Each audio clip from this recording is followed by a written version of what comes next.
Okay, shooting tip 2. This is a basic skill, sort of. It's one of the first things you should really learn. In fact, you should learn this even if you don't have a gun. You don't ever have to fire around during this. A lot of people will shoot off target. They'll shoot to the left and the right. The windage problem. It's not due to your sights most of the time. If you keep grouping, like if you're shooting here and you keep grouping here, your sights are perfect. You're shooting right.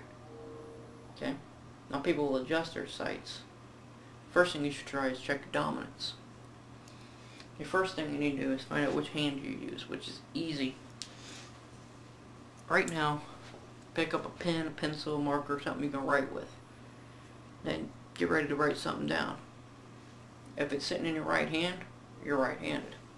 If you're sitting in your left hand, you're left-handed. There you go. That's step 1. You find out which hand you use. And you find out which eye you use.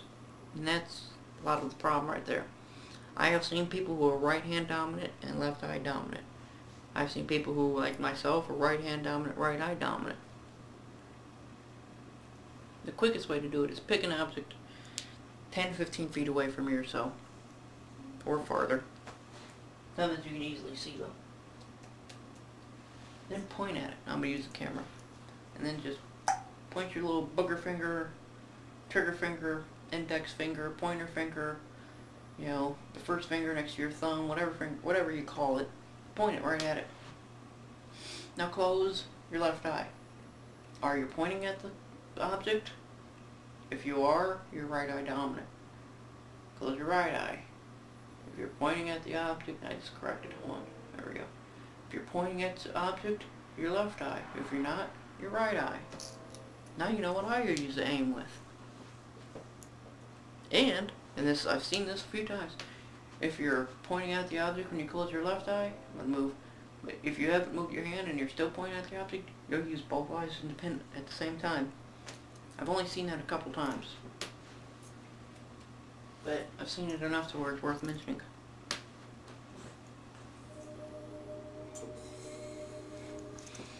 Now, the problem is this. Not really so much as a handgun.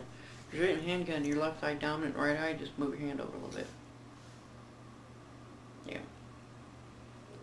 There I'm aiming with my right, and there I'm aiming with my left.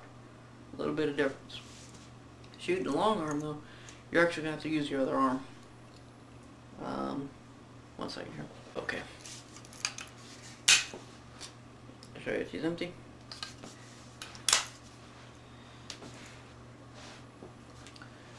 Okay. Use my right eye.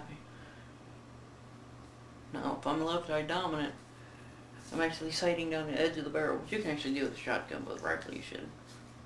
So I'm actually going to have to switch to shoot. So you're actually going to have to use your left hand with a long arm, because you're not going to be good. I mean, you can practice and practice and practice, but just switch hands a lot easier. It's actually a lot easier to practice this and to always make sure you're so many inches off.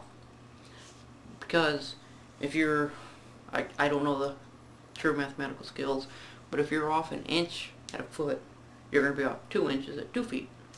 So if you're shooting at something, you know, 10 inches away, you're going to have to aim 10 inches off to the left or right. Some little bits of information. If you are right hand dominant, try using your left hand too. I am right-handed. I can do every function with this shotgun. Any weapon I've got, I can do everything left-handed if need be. I can actually draw from my holster left-handed. What if your right arm goes down? You get shot in your shoulder, get your arm ripped off, who knows? Get your arm ripped off by a zombie and you can't use it no more, and you gotta use your left. Just like you use your left eye. I will shoot, let's say I've got 100 rounds, I'll shoot 50 left-handed to 50 right-handed. 50 left eye, 50 right-eyed. Because you need to learn. it's getting to the point to where when I line something up, if I close an eye, I automatically compensate. Quick little bit of help for you. If you want to get more accurate shots quicker, this is one of the things that you can do. Just walk around your house, point at something, close your right eye, see how good you are. You're going to get to the point, and it's a natural thing to do it. You're going to get to where you're pretty good. You're pointing at one particular object. To get even better at that, use the laser. You can use one like I have one laying around somewhere. I don't want to find it. No, use like a pen or a laser pointer. You'll actually see how close you actually are down to the second, or not the second, but you know, the millimeters, inches, and what have you.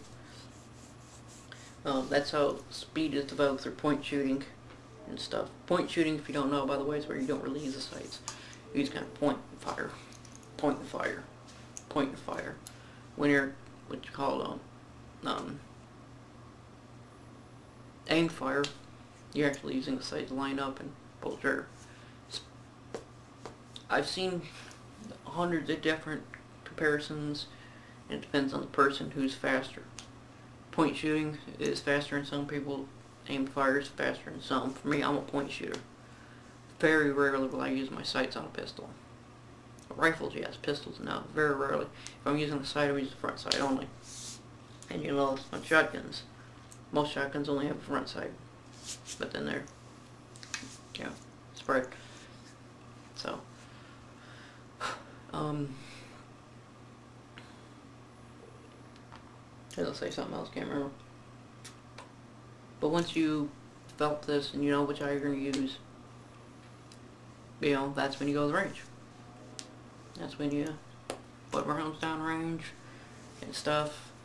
And I can't remember who said it, but somebody put it on there on the shooting tip first video. Speed is secondary. Accuracy, or not accuracy, but proper technique. You learn it properly, as slow as you have to. Okay, I taught one person how to draw. Put this down. You know, they were literally moving like this. Bang.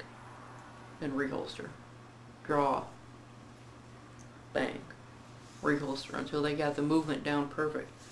Then you kind of speed up a little bit. The way I do it, I'm doing speed, doing like fast draw for defense purposes.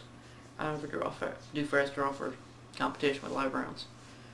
I don't have to fire when you're going fast. Bang. Bang. Okay, speed it up a little bit for the first couple rounds you don't fire. Or you'll say bang. Then you can, okay, now I'm confident that you can move at proper speed. Now you actually shoot. See how good you are on target. Then you speed up. Same thing like I do with the shooting movement. You'll pull your weapon on target, move. Keep your weapon on target. Keep your weapon on target. Once you can do that pretty good, then I'll have you pop a few rounds. You know, just bang, bang, bang, bang, bang, bang. Once you keep all your rounds on target and I see you're moving safely, we'll increase speed a little bit without firing. Just move a little quicker. Weapon on target. Once you do that, then you fire again. Speed comes through skill. You practice and you practice and you practice, and then you learn how to do it. And then you just pick up going faster naturally. That's like with anything else. And, you know, the first time you rode your bike, you were kind of slow and wobbling. And you get the technique down, and you weren't wobbling so much, and then you weren't wobbling at all, and then you started going faster. Same thing with anything else. You know. So, you know, unlike with riding a bike, you're not trying to kill people. Which, I'm one of those realists. When you're shooting for defense, you're trying how to kill people. So, there you go. Shooting tip number 2, practice often, practice safe. Don't shoot anybody that you're not supposed to.